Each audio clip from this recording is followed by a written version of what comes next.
না, এটা ভুল। একটা থানার সামনে না, থানাতে একটু আড়াই ওই সাইডেই হয়েছে। থানার সামনে অ্যাকচুয়ালি মারিনি, মারপিটটা দূরেই হয়েছে। মান্যতা দিয়ে আমরা থানায় এসেছি, আমরা পুলিশকে জানিয়েছি, পুলিশের কাজ করবে। যদি না হয় তার উপরন্ত আমাদের উপর মহলের লোক আছে, সেটা আমরা দেখে নেব। আইএসএফ দলটা করেন, আইএসএফের একজন পঞ্চায়েত ভাঙড় 2 নম্বর ব্লকের মানুষ যে 1 নম্বরে আসতে পারবে না, এই যে একটা হিংসা ছড়াচ্ছে, এটা হচ্ছে ভয়াবহ হিংসা। দাবি করে সেই মুস্তান মারধর করেছে আপনাদের এক কর্মীকে, তারপরে তাকে ভাঙড় বিধানসভাতে খুঁজে পাওয়া যাচ্ছে না, লোকেশনে দেখাচ্ছে কলকাতাতে আছে। কি বলবেন? দেখুন, আমি একটা কথা বলি, আমরা সবসময় আইনকে সম্মান করি এবং সেই আইনকে মান্যতা দিয়ে আমরা থানায় এসেছি, আমরা পুলিশকে জানিয়েছি, পুলিশের কাজ করবে। যদি না হয় তার উপরন্ত আমাদের উপর মহলের লোক আছে, সেটা আমরা দেখে নেব আগামী দিন।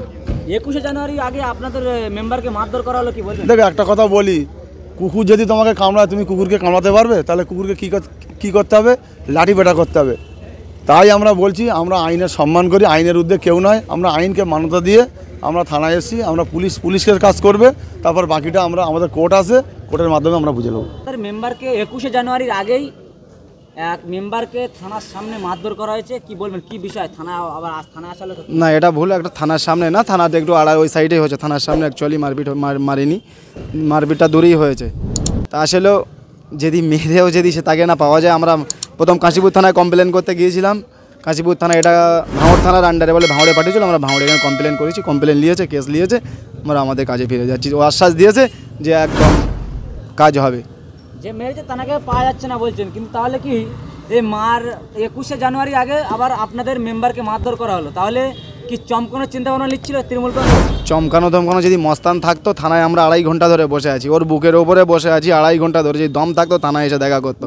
তো একবার নেটওয়ার্কে লোকেশন দেখাচ্ছে ফুলবাড়ি, একবার বড়ালি, একবার মরিচা, এখন বলছে কলকাতায়। যদি মস্তান হতো, দম থাকতো, থানায় মধ্যেই দেখা হতো। ভাঙড়ের ছেলে কলকাতায় পালিয়েছে মুস্তানি করে, কি বলবেন? এটা কি সেই ঘেউ কথা? কুকুরটা যখন পিছনে ঘেউ করে না, 4-5 জন বলে আমার পাড়ায় আসি দেখা হবে, কিন্তু আমার ওর পাড়ায় এসে ও ডেকেছিল আমাদের পাড়া, ওদের পাড়ায় এসি ওদের পাত্তা নেই। তা কি আর বলবো?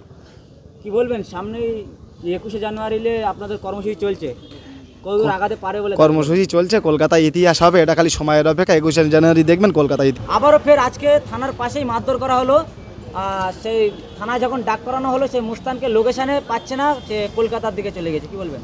সর্বপ্রথম বলি, ভাঙড়ের মানুষ শান্তিপ্রিয় মানুষ।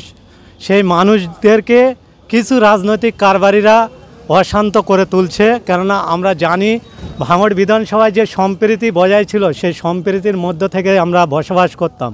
কিন্তু কোনো এক মস্তান, কোনো এক প্রভাবশালী নেতা মনে করেন যিনি তানার ভাই, তিনি আইএসএফ দলটা করেন, আইএসএফের একজন পঞ্চায়েত ভাঙড় 2 নম্বর ব্লকের মানুষ যে 1 নম্বরে আসতে পারবে না, এই যে একটা হিংসা ছড়াচ্ছে, এটা হচ্ছে ভয়াবহ হিংসা। তাই আমরা প্রশাসনকে যেভাবে সম্মান জানিয়ে এতদিন এসেছি, সেই প্রশাসনের দ্বারস্থ হয়েছিলাম।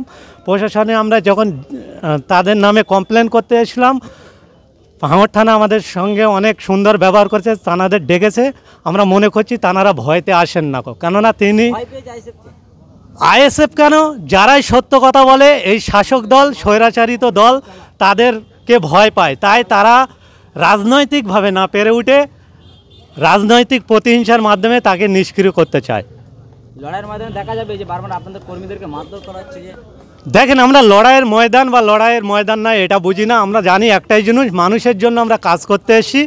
মানুষ আমাদের দুয়া আশীর্বাদ দিয়ে যতদিন রাখবে, আমরা মানুষের জন্য কাজ করব। সে মানুষ যদি কোন ধর্মের, কোন জাতের হোক, আমরা দেখব না জাত ধর্ম বর্ণ নির্বিশেষে। যে আমাদের বিধায়ক, ভাঙড়ের বিধায়ক, যে সমাজ পরিবর্তনের ডাক দিয়েছে, সেই সমাজ পরিবর্তনের কারিগর হিসেবে আমরা চিরকাল